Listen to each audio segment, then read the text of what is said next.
우리나라에서 어떤 사건이 발생했는데 그 사건을 기준으로 해서 대한민국이 그 사건 이전과 이후를 비교했을 때 완전히 다른 나라같이 돼버린 그 엄청난 사건이 하나 있었어요.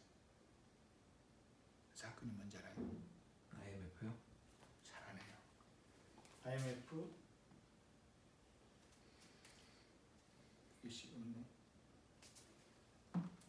IMF 경제 위기예요. IMF 뭐 외환 위기라고 할 수 있고 또는 경제 위기라고 할 수도 있어요. 몇 년에 일어났을까요? 1998년. 1998년 일어나는데, 그러니까 이 1998년을 기준으로 해서 대한민국은 실제로는 동일한 나라인데 그 나라의 형태나 이런 것들이 틀이 그 전하고는 엄청난 차이가 있었어요. 같은 대한민국이죠. 그만큼 엄청난 사건이에요. 우리나라 IMF 경제라는 것이. 근데 우리가 이제 무역결제론 시간에서 무역결제에 대해서 가장 중요한 것이 무엇과 무엇이라고 그랬어요? 두 단어로. 환율하고 신용자. 응? 이게 여기 환율하고 신용자인데 환율하고 관점에서 한마디로 말하면 IMF 외환 위기는 무엇이 부족해서 일어난 사건이에요? 달러요. 달러 부족 사건이죠. 달러 부족 사건이다. 달러가 부족했기 때문에 달러가 부족하면은 무엇이 올라갈 수밖에 없어. 달러의 수요에 비해서 달러의 공급에 비해서 수요가 부족해 버리면 환율. 그렇죠. 환율이 상승했는데 얼마만큼 상승했냐면 지금 환율이 보통 1달러에 얼마 정도예요? 1200원. 1달러에 1200원 대에서 놀고 있는데 1200원 대에서 놀고 있는데 이것이 그 당시에는 2,000원, 1달러 2,000원 정도까지 최대 2,000원까지 올라간 적이 있어요. 엄청나죠? 엄청난 사건이 발생한 거예요. 환율이 엄청나게 상승했다는 거죠. 무엇 때문에? 달러가 부족했기 때문에. 그럼 이 달러가 부족했는데 그러면 이제 그 원인은 왜 달러가 부족하게 됐느냐? 그걸 좀 봐야죠. 달러가 부족하려면은 무역하고 관련해서 보면은 무엇이 많아지면 달러가 부족해져요. 무엇이 많고 무엇이 부족하면은 무역하고 관련해서는 수출은 안 되고 수입이 많아지면 수출은 안 되고 수출은 감소하고 수입이 증가하면은 달러 부족 현상이 발생할 수 있죠. 그러나 이것은 단기에 일어나는 거예요, 장기에 일어나는 거예요. 장기적으로 일어나는 거죠. 장기적으로 일어나는 거죠. 그러니까 이것은 대비가 되는데 이런 경우 우리 그 금융자본 있죠. 단기 금융자본. 단기란 말은 얼른 왔다가 나가버리는 거예요. 단기 금융자본. 그래서 통상적으로 한만이라고 하죠. 한만이가 우리나라에 잠깐 들었다가 빨리 나가는 거예요. 이것은 순간적으로 단기 짧은 기간에 일어나기 때문에 갑자기 들어왔다가 갑자기 나가버릴 수가 있어요. 그러니까 이거 나가버리면은 이제 우리나라가 부족이 하는데 우리 일본하고 2번 중에서 IMF 외환 위기는 1번, 2번 중에서 어디 때문에 더 발생했을 것 같아요? 2번이죠. 그러니까 이거 단기 금융자본이 아웃플로우가 발생해버린 거예요. 밖으로 나가버린 거죠. 그것도 갑작스럽게 나가버려요. 그런 것들 때문에 그 IMF 외환 위기가 발생한 가장 핵심적인 원인이에요. 그 전에는 그런 것이 없었냐? 그 전에도 뭐 단기 금융자본이 들어왔다 나갔다 하는데 나갈 수 있는데 그러냐면 이게 1995년 정도에 우리나라가 선진국 대열에 가입한다고 했었어요. 그게 뭐였죠? 어느 기구였죠? 우리나라 선진국들만이 하는 그 기구가 있는데 그 기구에 우리나라 가입을 했다고. 그게 무슨 기구예요? 잘 모르구나. OECD라는 거예요. OECD 들어봤어요, 안 들어봤어요? OECD. 들어봤어요. OECD 지금 OECD 국가에서 우리가 몇 번째다 그러죠? 이게 선진국 기구라고 선진국 기구라고 생각하면 돼요. 선진국 그게 OECD에 우리나라가 가입을 했어요. 그러니까 선진국으로 어느 정도 대우를 해준다는 거죠. 그러면 너 선진국으로 대우해 줄 테니까 좀 선진국다운 행동을 해야 된다는 거죠. 그래서 우리가 한 것이 조금 무리하게 개방한 것이 뭐냐면은 금융시장을 개방을 했어요. 금융시장을 개방했다. 개방했다 그 말은 외국 단기 자본이 우리나라에 쉽게 들어올 수 있고 쉽게 빠져나갈 수 있도록 길을 열어놨다는 말이에요. 옛날에는 그래 안 했는데. 그렇죠? 네. 금융시장을 개방을 해놨어. 그런데 이제 우리나라가 OECD도 가입했으니까 외국 단기 금융자본이 들어왔을까요? 안 들어왔을까요? 여기가 오면은 상당히 수익이 있을 것이다 생각 들어왔죠. 근데 그 당시에 우리나라 그 국내 경제 상황이 이전에 우리가 경제 원론 시간에 이런 것을 했었죠. 자, 여기가 가격이고 수량이고 이거의 M, B, MC 이렇게 하면은 최적 생산량이 어디라 그랬어요? 최적 생산량 저기 보세요. 최적 생산량은 MB하고 MC가 일치하는 이 점에서 생산하면 최적 생산량이 된다 그랬죠. 그렇죠? 네. 근데 그때 우리나라 경제에 있어서 이것은 가장 효율적인 점이죠. 우리 경제를 이렇게 운영했다면은 단기 금융자본들이 잘하고 있다 이렇게 생각해서 머물러 있을 거예요. 떠나지 않고 머물러 있었을 건데 여기 이런 정도에서 운영을 해버리는 거예요. 생산을 이쪽에서. 그러면은 여기서 이익 보던 것이 여기서 손해를 봐버리죠. 그래서 이 손해가 이익보다 더 커버려요. 이익보다 커버려. 그러면 이것은 해야 돼, 안 해야 돼? 이것은 이런 사업은 하지 말아야 되는데 이렇게 규모를 키워놓으니까 이것은 뭐예요? 대기업이 되어버리는 거예요.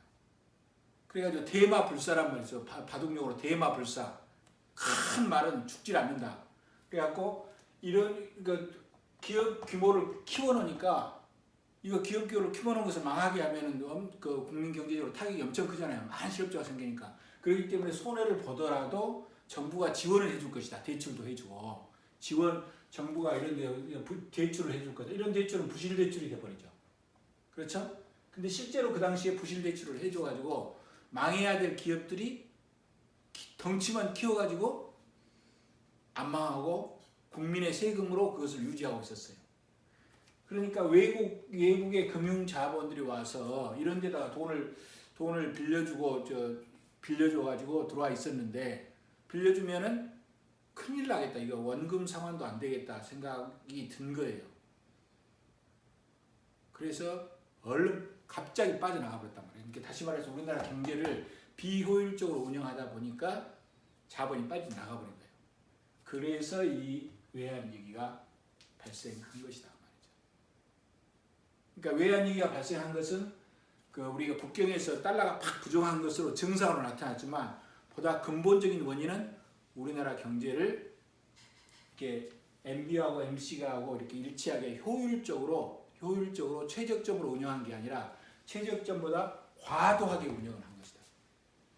경제를 잘못 운영한 것이다. 그것이 외국 사람들의 눈에는 외국 투자자들의 눈에는 매우 한심하게 보여서 이런 한심한 국가에다가 투자를 하는 것은 오히려 원금도 떼이겠다 생각해서 다 도망가 버렸다. 오케이? 네. 그래서 달러가 부족하니까 어떻게 보면 큰 문제가 생기죠. 뭘 할 수가 없냐면 기본적으로 석유도 사올 수 없게 돼버린 거예요. 달러가 중요해요, 안 중요해요? 중요해요. 엄청 중요한데 달러가 다 나가버리니까 이게 큰 문제가 생기게. 그것이 뭐예요? IMF 외환 위기다 그 말이에요. 오케이? IMF 외환 위기가 되니까 일단 첫 번째 증상은 환율이 어떻게 됐어요? 환율이 엄청 올라가 버렸죠. 환율이 올라갔어요. 두 번째 자금이 부족하니까 자금이 없어요. 그러니까 돈이 말라버린 거예요. 그러니까 돈 구하기가 어려워요? 쉬워요? 어려워졌어. 그래서 이자율이 어떻게 됐을까요? 이자율이 우리 지금 이자 연 3% 4% 하잖아요. 그렇죠? 근데 지금 연 20% 가지고 이자율이 엄청 상승해 버렸어요. 이자율이 엄청 상승. 그다음에 물가는 어떻게 됐을까요? 물가는 수입 물가 환율이 올라가니까 수입하는데 물건 가격이 비싸지죠. 네. 그래서 물가는 상승하고. 그다음에 국제 수지는 어떻게 됐을까? 수출이 돼야 한대. 이렇게 수출이 되겠어요? 그래서 국제 수지 적자가 발생하고. 그다음에 실업이 발생하고. 실업이 엄청 발생하고. 이런 현상이 나타납니다. 경제가 엉망이 되어버린 거죠. 그때 이 이자율이 올라가니까 대부분 그 기업들은 돈을 빌려가지고 투자를 했잖아요. 돈을 빌려가지고 투자했는데 물건은 안 팔리지. 이자로 부담은 엄청 커지지. 지금 코로나 사태처럼 비싼 거예요. 장사는 안 돼. 근데 돈은 많이 빌렸어. 근데 이자는 높아. 지금은 이자라도 낮잖아요. 이자라도 낮은데 이자율이 엄청 높으니까 전부 다 기업이 뭐가 나버린 거예요? 옷값파. 파산이. 부도가 나버린 거죠. 기업이 부도가 났어. 이제 파산 부도가 나버린 거예요. 그럼 기업이 부도 나면 기업에다가 자금을 대출해주는 누가 있죠? 그 누구예요? 은행이요. 그래, 기업이 부도가 나니까 이것이 기업에다가 자금을 대출했는데 은행이 부도가 나버린 거죠. 은행이 부도가 나. 은행 부도가 기업 부도하니까 국가 부도 상황이죠. 국가가 부도가 나버린 거예요. 이런 상황에 직면한 것이 어떻게 돼요? IMF 경제위기라는 거죠.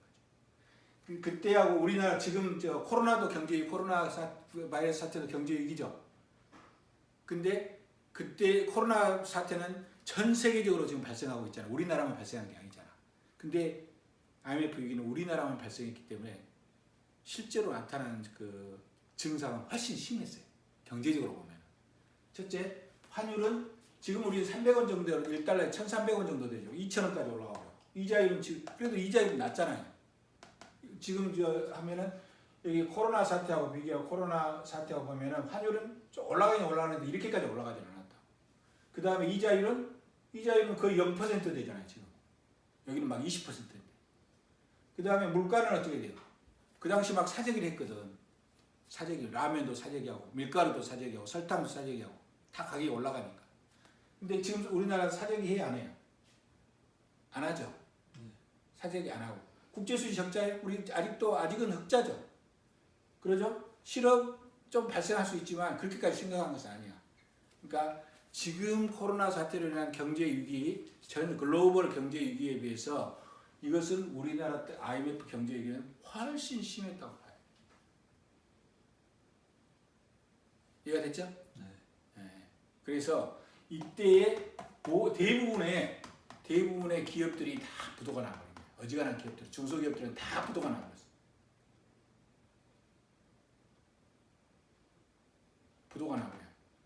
그래서 뭐 하려고 그러냐면은, 그러고 이 당시에 부도가 나면서 기업들이 살아남기 이제 이렇게 여기에 이제 하는 여러 가지 대책으로 인해서 그 세상이 바뀌어버린 거예요.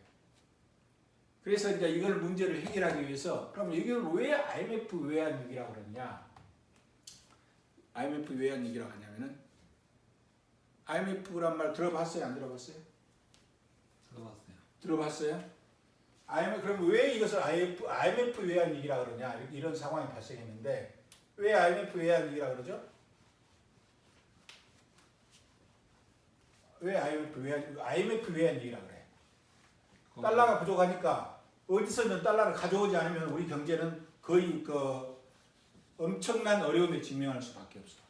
그래서 달러를 가져와야죠. 자, 그렇죠? 달러는 수출을 통해서 달러를 하는데 수출 안 돼. 못 가져와. 외국 사람들이 투자를 해줘야 달러가 오는데 우리나라 주식을 사줘야 되는데 사겠어요? 안 사겠어요? 안 사. 우리나라한테 돈 빌려줘? 안 빌려줘? 안 빌려줘. 다른 은행 국가에서도 우리나라 믿어? 안 믿어? 안 믿어요. 다른 나라 중앙은행도? 안 믿어요. 다른 나라 중앙은행도 못 믿어. 지금은 어떻게 통화 수합을 해갖고 통화 수합을 해가지고 미국 연준이 우리한테 달러를 빌려줬잖아요. 네. 그렇죠? 네. 달러를 빌려줬어. 그런데 지금은 그렇게 상황이지만 그때는 미국이 달러를 우리한테 안 빌려줘 안 빌려줘? 안 빌려준다고. 그러니까 유일하게 빌릴 수 있는 것은 다른 나라도 아니고 다른 기업도 아니고 우리가 수출도 아니고 돈 빌리는 것도 아니고 해외 투자를 받는 것도 아니에요. 유일하게 빌릴 수 있는 것은 뭐예요? 어디밖에 없어요? IMF밖에 손 벌릴 곳이 없었다고 말이죠. 오케이? IMF는 어떻게 보면은 각국의 중앙은행의 상위에 있는 기관이야. 그러니까 중앙은행이 돈이 없을 때 빌리는 곳이 IMF다. IMF는 우리말로 뭐라 그러죠? 우리말로 인터내셔널을 우리말로 국제, M은 마니터리 통화, 펀드라 그래. 기구, 국제 통화 기금이라 그래. 인터내셔널 마니터리 펀드, FUND, 인터내셔널 마니터리 펀드. 거기서밖에 돈을 빌릴 곳이 없었어. 그래서 돈을 거기서 빌리는 거예요. 오케이? 이해가 됐죠? 네. 그러면 그쪽에는 돈이 있어야 돈을 줄 거 아니에요. 빌려줄 거 아니에요. IMF는 돈을 어디서 나느냐? 돈이 있어야 빌려주잖아. 국가한테 그것도. 중앙은행에다 돈을 빌려. 많이 빌려주셔야 되고 적게 빌려주겠어요. 많이 빌려줘야 돼. 그 돈은 어디서 나냐 말이야. 어디서 날 것 같아요? 각 나라들. 그렇지. 모든 나라가 어려움에 처할 수 있죠. 국제 수지 어려움에 처해 달러 부족 사태가 있을 때 빌려주도록 하기 위해서 미리 각 나라에서 기금을 각출한 거예요. 그걸 뭐라면 쿼타라 그러거든요. QUO 쿼타를 배당해 가지고 미리 돈을 모아 놓은 거예요. 그때 대출해 주려고. 오케이? 네. 그걸 비교했는데 이 쿼타는 그럼 누가 제일 먼저 쿼타는 누가 제일 많이 낼까요? 선진국.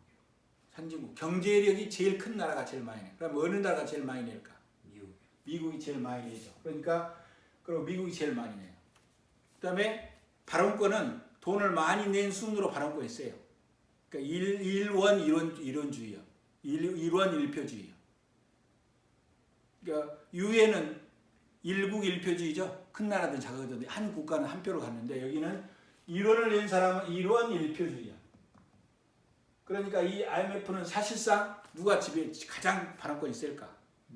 미국이 있으니까 미국이 어떻게 보면은 IMF를 통해서 직접 자기 연방준비은행을 통해서 세상을 관리하면은 좀 싫어하잖아요. 그렇기 때문에 어떻게 보면은 IMF라고 하는 기구를 통해서 미국이 영향력을 행사해 갖고 세계를 지배한다고 볼 수도 있어요. 이해가 되죠? 네. 그래서 IMF로부터 우리가 돈을 빌려서 당장에 불을 끈 거예요. 이해가 됐죠? 그러니까 IMF에서 돈을 빌려주려면은 은행에서 돈을 빌려주면은 그 다음에 어떻게 돼요? 되돌려 받아야 되죠. 상환을 받아야 되죠. 그렇죠? 네. 그래요. 상환 받아야 돼. 그냥 공짜로 빌려줘버리는 거예요. 그냥. 상환을 받아야 되죠. 네. 상환을 받기 위해서는 IMF는 지금 똑같이 경제를 운영해서는 돈을 못 받아. 그러니까 IMF 쪽에서는 경제 정책에 개입을 한 거예요. 경제 정책에 개입을 하는 거예요. 그렇죠? 자, 이거 하지 말아라. 이거 해라. 할 때 대부분 개입하는 방식이 경제를 팽창시키는 경제 정책을 돈을 막 풀라 그러겠어? 아니면 돈을 풀지 말라 그러겠어? 풀지 마라. 그렇지. 풀지 말라고 하는 거예요. 방만하게 그냥 풀지 말아라. 돈을 풀지 말아라. 재정 정책도 막 추경을 계속 해라. 하지 말아라. 하지 마라. 추경하지 말아라. 이런 식으로 이제 경제 정책에 개입을 하는 거예요. 그렇게 되면은 이자율이 올라가겠어요? 안 올라가겠어요? 돈을 풀지 말아라 그러니까 이자율이 더 상승해 보겠죠? 그 다음에 이자율은 상승해 버리지. 그 다음에 추경을 안 하니까 부도가 나겠어요? 안 나겠어요? 나요. 부도가 나죠. 그러나 우리는 IMF에 돈을 받고 나서 IMF의 권고대로 이렇게 하지 않고 오히려 역으로 해 갔어요. 적극적으로 이자율을 저금리 정책을 쓴 거예요. 저금리 정책을 쓰고 이 IMF식으로 하면 고금리 정책을 써야 되거든. 우리가 저금리 정책을 쓴 거예요. 그럼 어떻게 하냐면은 막 그러고 그 긴축 정책을 쓴 게 아니라 오히려 카드 있잖아. 카드 같은 경우를 카드를 남발을 해가지고 오히려 빚을 내게 만들어가고 쓰도록 만들었어요. 왜? 수요를 진작시켜야만이 경기가 다시 활성화될 수 있으니까. 그래서 우리는 IMF 경제 정책을 빌리긴 빌렸지만 그들의 권고대로 따르지 않고 적극적으로 경제를 통화정책, 재정책을 적극적으로 이렇게 폈다고 말이죠. 그렇게 해서 거의 기적적으로 빚을 1년 만인가 다 갚을 수가 있었어요. IMF에서 빌린 돈을 다 갚을 수 있었어요. 엄청나게 놀랍죠? 네. 예? 그래서 우리는 IMF 경제 위기 때문에 그 어려움을 겪었지만 그러나 우리가 기적적으로 또 IMF로부터 대출을 빚을 부채를 상환하고 다시 정상 복귀가 된 거예요. 그렇죠? 근데 이 IMF 위기로 인해서 우리나라는 한국 사회는 심하게 급격한 변화가 생겼어요. 지금도 우리나라 코로나 경제 사태로 인해서 이것이 진정되더라도 세상이 많이 바뀌어 버리겠죠. 특히 온라인 이런 것들이 엄청 중요하게 되잖아요. 그렇죠? 그 다음에 사람들의 생활 패턴도 많이 바뀌어 버릴 거예요. 마찬가지로 한국 사회 IMF 때 급격한 변화가 왔는데 첫째, 옛날에는 한번 회사에서 고용을 하면 종신고용이었거든. 정년할 때까지 계속 해고하지 않고 계속 했는데 지금은 종신고용이 아니에요? 아니요. 거의 종신고용이 아니죠. 네. 그 다음에 그다음에 호봉제라 해갖고 종신고용이었는데 종신고용이 폐지되고 그 다음에 지금 현재 그 어떻게보면은 비계약직 근로자하고 정규 근로자가 따로 있죠. 그때 이게 비정규 계약직 근로자가 처음 생긴 거예요. 그 전에 그런 게 없었다. 다 정규직이었지. 그러니까 비정규 계약직 근로자들이 많이 생겨버린 거예요. 학교에도 그러고 다 이렇게. 그러니까 이것이 기업 입장에 고용하는 입장에서는 노동 시장이 유연하죠. 다시 또 어려움이 왔을 때는 빨리 해고할 수 있잖아요. 옛날에는 어려움이 와도 해고를 못했어. 노동 시장이 유연해진 측면이 있다고 말이에요. 그 다음에 사람들은 옛날에는 막 이게 창업하고 막 새로운 기술 혁신을 하고 도전 정신을 갖고 그런 것에 대해서 좋게 생각했을까요? 안 좋게 생각했어요?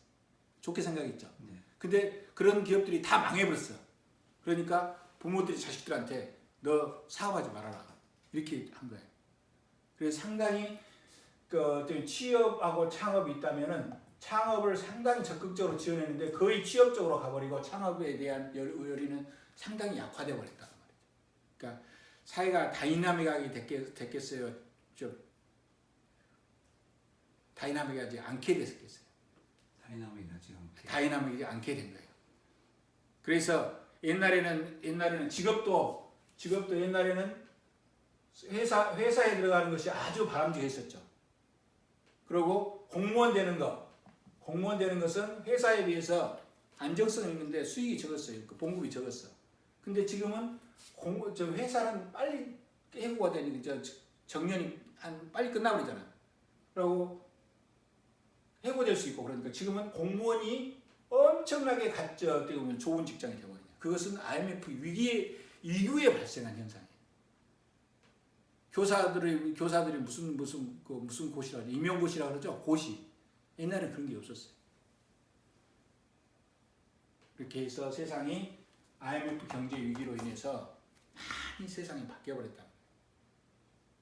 그렇죠? 그래서 IMF 경제 위기는 이렇게 엄청나게 일어난 그 외환 부족 때문에 일어난 사건이었고 이런 일들이 발생했다. 그때 IMF 위기를 겪었을 때 환율이 올라갔죠. 환율이 상승했는데 이 환율이 상승하면은 수출은 어떻게 될까요? 지금은 전 세계가 다 불경기니까 그런데 그때는 우리 다른 나라는 불경기가 아니야. 그러니까 우리나라 환율이 상승하니까 수출 1달러 했는데 옛날에는 1,200원 받았는데 1,000원 받았는데 2,000원 받아오라. 그러니까 수출이 늘어나죠? 네. 그러니까 환율 상승으로 수출이 증가했어. 수입은? 감사요. 수입은 감소했어. 그러니까 수입은 달러는 적게 쓰지 수출은 증가되니까 달러가 이제 부족하지 않겠죠? 그렇죠? 네. 그 다음에 환율 수출이 다음에 소득이 소득이 IMF 때문에 소득이 감소한 거죠. 감소하니까 뭐 또 감소하냐면 수입도 감소해. 수입도 감소하니까 이것이 달러를 덜 필요로 하게 돼. 이렇게 해서 나름대로 그 자동적으로 이렇게 어려움이 조정이 된 거예요. 그렇죠? 네, 소득이 감소하니까 수입도 감소해서 조정이 된 것이다. 근데 외국은 지금 코로나 사태는 다른 나라도 소득이 감소해버리죠. 그러니까 우리가 수출이 안 되는데 지금 다른 나라가 IMF 때문에 우리나라만 그런 일이 발생했기 때문에 다른 나라 소득은 있기 때문에 수출이 감소하지 않았다는 말이죠. 그래서 우리나라는 이런 여러 가지 환율 상승이나 국민소득 감소로 인해서 조정이 발생했다는 거예요. 국제수지에 조정이 발생했고 이래서 거기서 빨리 빠져나올 수 있었다고 말이죠. 알겠어요? 네. 네. 그래서 이 IMF 외환 위기는 지금 우리나라 코로나 바이러스 위기하고 이 시대에 IMF 외환 위기가 어떤 의미를 가졌는가를 보면서 두 위기는 어떤 차이가 있었는가를 보면은 서로를 비교하면은 상당히 경제적으로 의미 있는 교훈을 얻을 수가 있는 거죠. 알겠어요? 네. 이 코로나 바이러스 경제 위기가 곧 해결될 것 같아요? 아니면 상당한 기간이 지나야 될 것 같아요? 상당한 기간. 상당한 기간 지나야 될 것 같아요? 네. 왜 그래요? 이제 시작하고 있으니까. 이제 시작하고 있으면 계속 할 것 같아요? 네. 어느 정도나 갈 것 같아요? 한 6개월 정도. 6개월 정도로 갈 것 같아요. 대부분은 자기 예상한 대로 실현될 가능성이 많아요. 6개월이라고 생각하면 실제로 6개월이 가버리고 1년이라고 하면 1년이 가버릴 가능성도 많다. 그래서 경제에서는 예상이라고 하거든요. 예상. 그러고 예상대로 이루어질 가능성이 많아요. 보통. 꼭 예상대로 반드시 이루어지는 것은 아닌데 그래서 IMF 경제 위기도 환율에 대한 급격한 변동을 가져왔기 때문에 환율에 관해서는 우리가 공부할 수 있는 좋은 역사적 사건이다 말이죠. 특히 국제 무역 결제론 시간에 그래서 환율이 아주 폭등한 기였고 왜 환율이 폭등했느냐? 이것은 단기 금융 자본의 급속한 이동 때문에 그렇다. 오케이? 네. 이것은 대외적인 위기예요. 대외적인 위기예요. 근데 대외적인 위기는 반드시 대내적인 문제가 발생했기 때문에 증상으로 나타난 것이. 그렇죠? 우리 바깥에서 막 열이 나고 그러는 것은 안에서 문제가 있기 때문에 열이 나잖아요. 네. 마찬가지로 안에서 어떤 문제냐? 우리 경제 언론 시간에 배웠던 자원을 비효율적으로 배분하는 거예요. 최적 생산을 해야 되는데 그보다 훨씬 많이 생산해요. 비효율적이에요. 그리고 손해보는 것은 전부 다 정부가 그것을 해결해 줄 것이라고 아주 안일한 자세를 가져버려요. 이런 것들은 바람직하지 않다. 그래서 경제는 어떻게 운영을 해야 된다? 최적 MB는 MC가 되도록 최적으로 운영하는 것이 맞다 그 말이죠. 국가도 그렇고 기업도 그렇고. 오케이? 네. 그렇게 하지 않은 경우에는 그것이 신뢰를 안 하게 된다고 말이죠. 신뢰를. 우리 국민도 신뢰하지만 특히 우리는 글로벌한 사회에 있잖아요. 외국에 있는 자본이 신뢰를 안 하게 된다고. 외국 자본이 다 나가버린다고. 우리는 외국 자본을 좋아하더라도 외국 자본이 나가버리면 우리만 짝사랑하게 된 꼴이 되잖아요. 그러죠? 네. 짝사랑하면 비참하죠. 이제 그런 꼴이 되는 것을 우리가 잘해야 된다. 그래서 경제는 건실하게 경제 원칙에 맞게 탄탄하게 운용을 해야 대외적으로 위기가 발생하지 않는가. 오늘 여기까지.